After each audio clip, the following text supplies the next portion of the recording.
it's Isabel, and yes, my hair does look very different compared to the last video.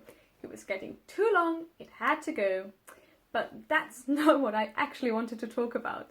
What I did want to do is remind you that the year is already halfway over again.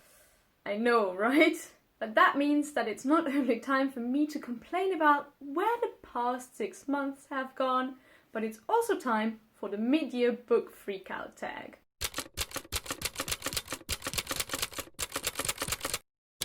As most of you probably know, the Mid-year Book Freakout Tag is a bunch of questions about what you've read, what you did and didn't enjoy, and what you're looking forward to reading this year. So let's get into it.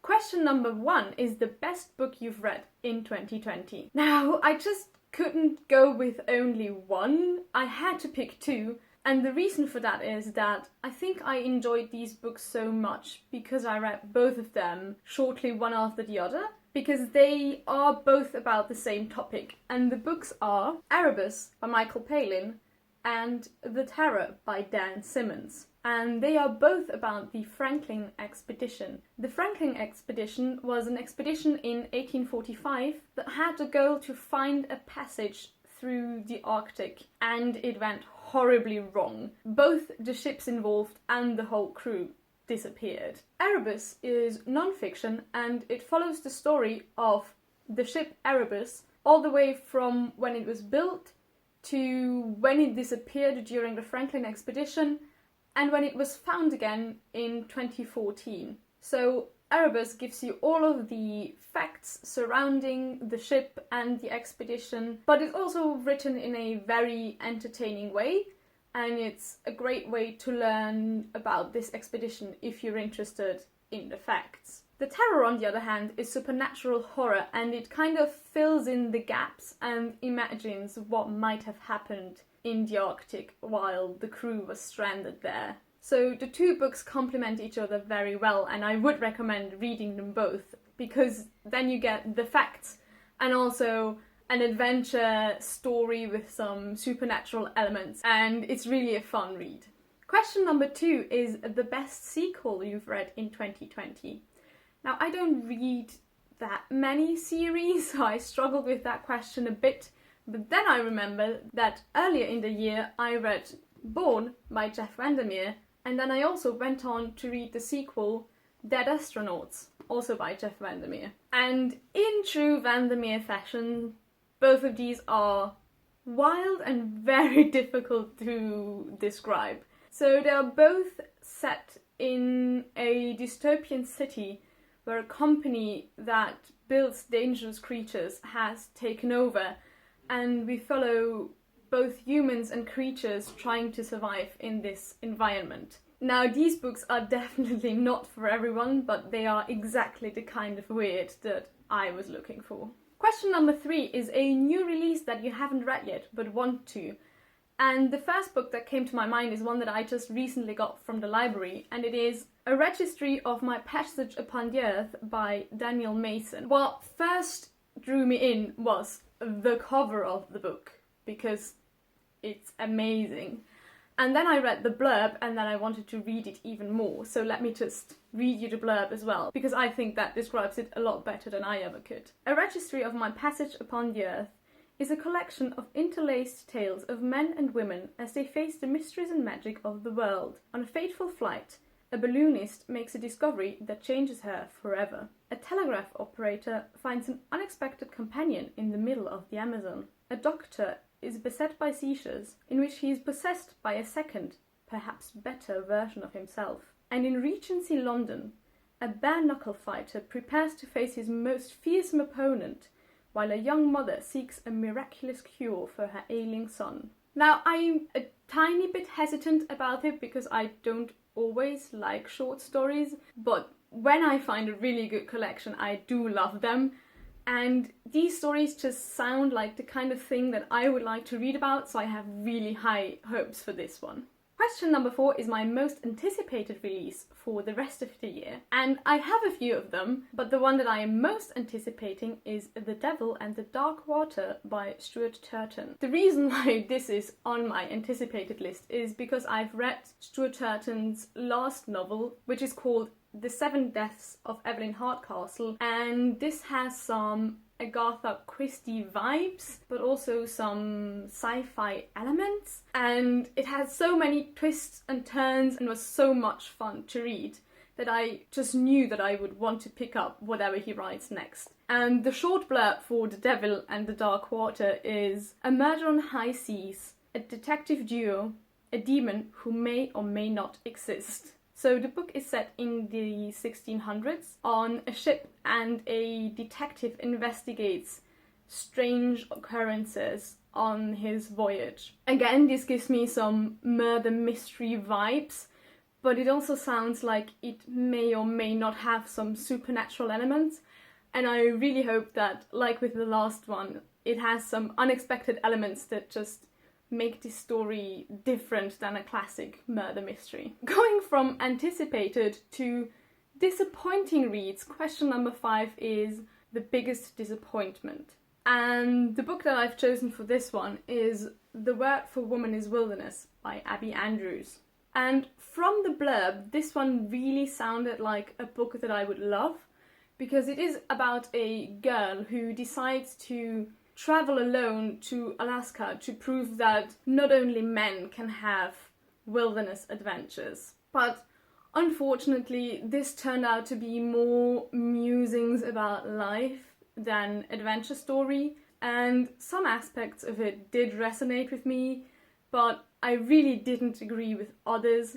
And I don't always have to agree with a character's opinion to love a book, but because this is mostly just opinions and not very much else, the opinions that I didn't agree with started to really bug me. And this is in no way a bad book, and it also isn't the worst book I've read. The reason why it is the most disappointing is because I had really high expectations for it, and it turned out to not be what I was looking for. Then we have question number 6, which is the most surprising book I've read this year. For this one, I went with Weather by Jenny Offill. I read Weather because it was shortlisted for the Women's Prize for Fiction, so I went into it not really having any expectations, and I was really pleasantly surprised by how much I enjoyed it. Funnily enough, Weather is also mostly just the female protagonist's thoughts on life, but this one felt way less like it was trying to teach you a lesson. But I do have to admit that even though I remember enjoying it a lot while I read it, because it doesn't really have that much plot, I feel like I've already forgotten quite a lot about it. But I am very tempted to reread it. Question number 7 is a new favourite author. Now that could be a debut author or a new to me author. And for me that is Nghi, who wrote The Empress of Salt and Sorrow. I have only just read The Empress of Salt and Sorrow this month, so I will talk a bit more about it in my wrap-up. But the reason why it instantly made Nghi a new favourite author for me is because the book is a novella that feels very much like a modern fairy tale. And I do love novellas and fairy tale-like stories when they are done well, and this one was done brilliantly in my opinion. And I'm also really looking forward to the sequel that is coming out in, I believe, December. Question number 8 is newest fictional crush. Now, I don't think I have ever had a crush on a fictional character. Maybe that's just because many of the characters in the books I like are terrible people. But every now and then there is a character that I am really rooting for. And I think from the books that I've read this year, the character I was most rooting for was John Irving from The Terror by Dan Simmons. I got more attached to these characters than I usually do anyway, probably just because the book is so long. It is 900 pages, so you spend a lot of time with these characters. And John Irving was one of the only genuinely nice characters in this book, and I really didn't want anything to happen to him. Slight spoiler, it is a terrible idea to get attached to characters in a book that follows an expedition where everybody disappears. But I was still hoping for the best for him anyway. Question number 9, very similarly, newest favourite character. Now, I don't feel like I've read that many great characters this year, which is a bit sad, but the character that stuck out to me the most is, let me get the book again, Borne, because Borne is very interesting already in the sense of what he is, because in the beginning he is a little plant-like, and he ends up being this shape-shifting blob that's also conscious and highly intelligent, and following his development was just very fascinating, and he is unlike any character I have ever read before. Question number 10 is a book that made you cry. I don't often cry because of books, and I don't think that any book that I've read this year made me cry. So I'm gonna cheat a little bit here and go with the thing that made me feel the most emotional. And it wasn't a book, it was actually a poem. And it is Out Out by Robert Frost. I came across this poem when I was looking for poems to put on my uni reading list, so I didn't really know anything about it when I first read it.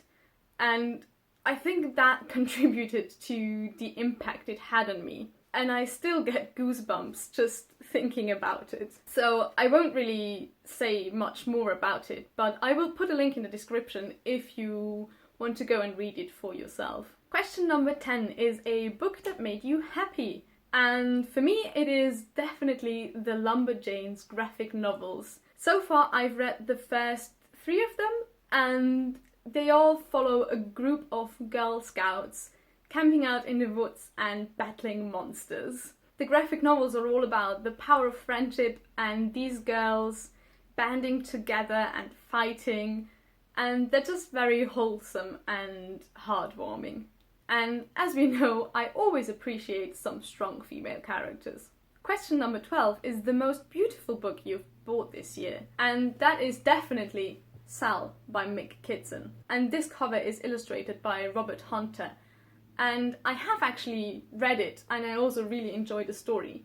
But the main reason why I wanted to have this book is because of the cover.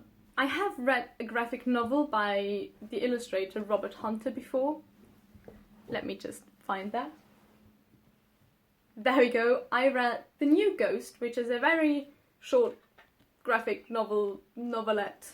And I just really fell in love with the art style. So just to give you an example, this is a page from that graphic novel. I think, yeah, this cover is gorgeous and also represents the story very well. The last question, question number 13, is what books do you need to read by the end of the year? Now, I'm very much a mood reader, so I don't have any grand plan for what I have to read until the end of the year. But I am currently working on trying and finishing all the unread books that I own. So I'll just give you a quick view of what is currently on my TBR. I will probably add to these, maybe I won't read all of them, but that is kind of more or less what I plan on reading before the end of the year.